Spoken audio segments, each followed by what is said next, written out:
Habis vaksinisasi nak pilihan raya ke, nak tukar kerajaan ke, nak ubah dasar ke, nak tanam pokok, potong pokok.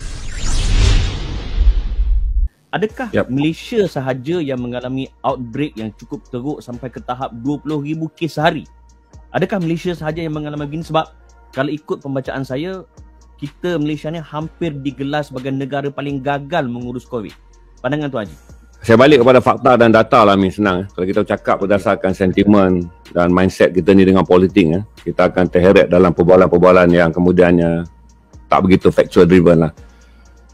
Pada setahun yang pertama, 12 bulan, dia ambil kira daripada kes pertama yang dilaporkan di China pada Disember. Tapi saya counting mengikut counting yang dikeluarkan oleh Global Coronavirus Update. Satu daripada dua platform untuk menganalisis kes corona ni. Kita boleh beritahu pada 12 bulan pertama, iaitu pada 1 Januari hingga 30 hari bulan Disember, dunia hanya menerima 100 juta angka jangkitan. Okey, ini sebelum datang varian-varian yang virus apabila bermutasi dan beralih kepada period varian. Tapi pada 6 bulan terakhir ni, Amin, dunia menerima 100 juta. Berarti ada peningkatan sekali ganda dari segi globalisasi, impak jangkitan global. Jadi ini satu lagi data membuktikan bahawa dia bukanlah angka domestik, iaitu angka Malaysia. Dia adalah angka global. Kerana kita ingat, ini adalah bukan pandemik domestik. Ini bila sebut saja pandemik, orang Malaysia kena faham. Ini adalah satu yang bersifat global. Maka itu saya buka saudara untuk melihat juga bagaimana rantaian global penyakit ini berkembang. Untuk pengetahuan Amin ya, Amin, kalau kita kata Malaysia saja, saya boleh beritahu dekat Amin hari ini, rakyat Jepun pun patut keluar protes je. Kerana Jepun menjadi tuan rumah bagi sukan Olimpik ketika wabak sangat tinggi. Saudara sedang melihat kutipan pingat dan saudara sedang menanti atlet Malaysia yang pertama siapakah akan dapat emas. Tapi rakyat Jepun hari ini melihat angka jangkitan adalah 15,000 lebih kes. Tetapi rakyat Jepun tetap fokus untuk memastikan Olimpik berjalan. Walaupun sepatutnya kumpulan-kumpulan kiri yang sekarang ni boleh mengambil kesempatan untuk menjadikan Olimpik ni memalukan Jepun, menjadikan Olimpik ini alat untuk melemahkan kerajaan Jepun sedia ada. Dengan ketika dunia sedang perhati Jepun ni, parti pembangkang dia boleh ambil kesempatan saja malukan Jepun. Tetapi Jepun committed untuk menganggap bahawa ini bukan caranya. Parti pembangkang bermain isu dengan mengubah pandangan dunia untuk melihat Olimpik Jepun yang dilanda ketika COVID ni ditukar menjadi perhatian, kata Jepun mempunyai kerajaan yang lemah menganjurkan Olimpik, tetapi rakyatnya sendiri sedang menghadapi 15,000 lebih kes angka COVID-19. Ini global. Saya beritahu juga pada Amin, India adalah sebuah negara yang parti Kongres sangat berpengaruh. Kalaulah India sekarang di bawah pimpinan BJP Narendra Modi ni mengalami angka jangkitan 32 juta, total tidak ada satu pun angka yang disumbangkan oleh Kongres. Semua angka yang berada di India disumbangkan oleh ketika pimpinan parti BJP. Parti Kongres boleh menghasut rakyat India untuk keluar membuat demonstrasi. Kerana ini peluang untuk menjatuhkan parti Kongres dengan menggunakan isu COVID-19.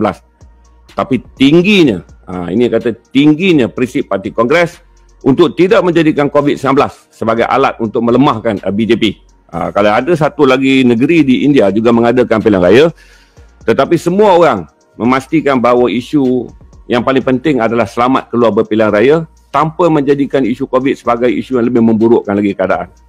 Pakistan, sebuah lagi negara yang lambat jumpa isu je, Amin, pilihan raya menggunakan common law sama seperti Malaysia. Sekiranya hari ini kerajaan Imran Khan nak diturunkan, parti-parti pembangkang di India, di Pakistan yang juga terkenal dengan konflik lapar dan gila kuasa akan menggunakan COVID-19 untuk menyerang Imran Khan. Tapi ini tidak dilakukan. Kerana bagi negara-negara yang mempunyai pattern yang begini, Amin, mereka memilih dengan mengatakan bahawa tidak semua pertukaran akan menghasilkan keadaan yang lebih baik. Kerana mereka melihat ini bukanlah masalah pandemik parti. Ini bukanlah masalah pandemik Prime Minister. Sebab tu kita tengok di Itali, dibentuk koalisi di mana tidak ada parti yang menang majoriti di Itali. Bila tak ada parti yang menang majoriti di Itali, waktu yang sama Itali tak boleh buat pilihan raya. Kerana mereka antara negara 10 terburuk di dunia ketika konflik politik mereka berlangsung pada April sampailah ke Oktober. Malah sampai sekarang. Parti-parti coalition, ni saya bagi contoh.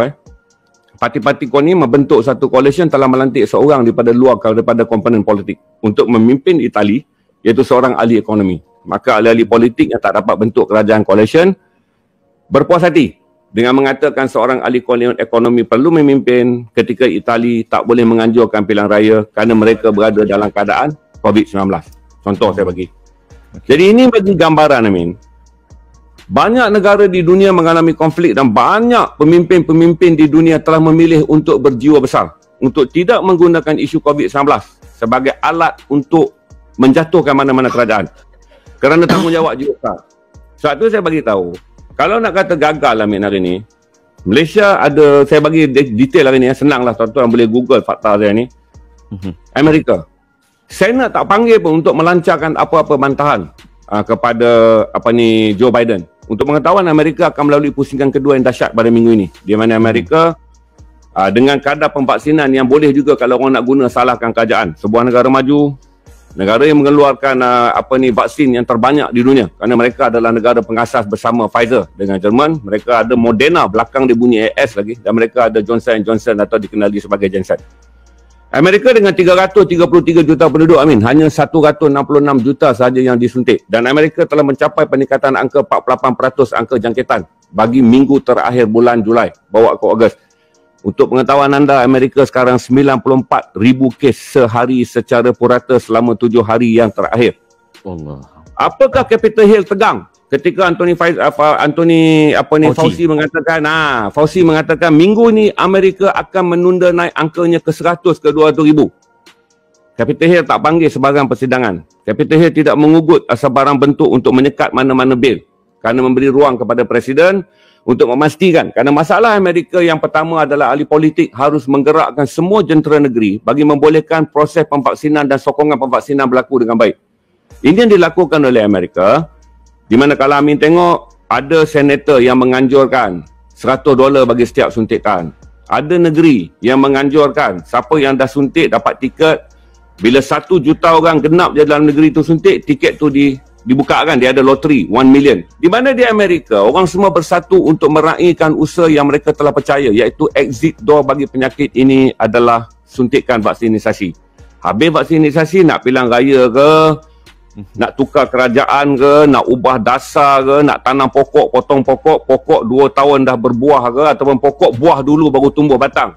Yang pentingnya dalam perawatan, dunia bersetuju, contohi negara-negara yang berjaya buat exit. Itu saya bagi tahu. Krisis di Amerika dan di London boleh diukur dengan nombor yang baik. London pada 15 hari bulan Julai mencapai angka jangkitan tertinggi 57,000. Dia tak panik. London came, waktu tu ahli-ahli kesihatan, pakar-pakar kesihatan cakap dengan Boris Johnson, jangan buka negara ni, jangan buka negara ni. Boris Johnson seorang ahli politik, memilih ekonomi, dia buka negara daripada 19 hari bulan Julai. Percaturan politik dia tepat kerana vaksinisasi telah tinggi. 2 suntikan mencapai 70% penduduk, 1 suntikan mencapai 88% penduduk.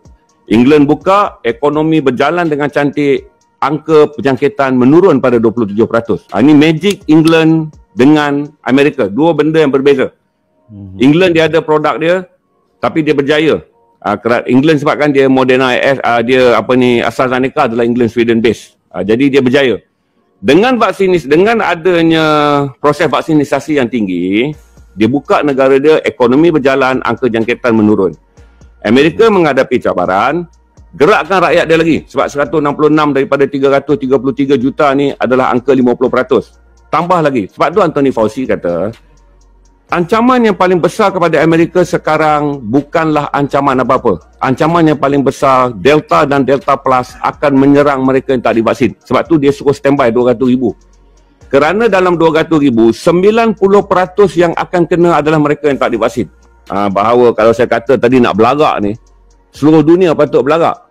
Sebab seluruh dunia mengalami pandemik ni. Tetapi saya pilih juga supaya kita melihat negara-negara dunia ketiga yang selalu kita claim sedikit rendah daripada Malaysia.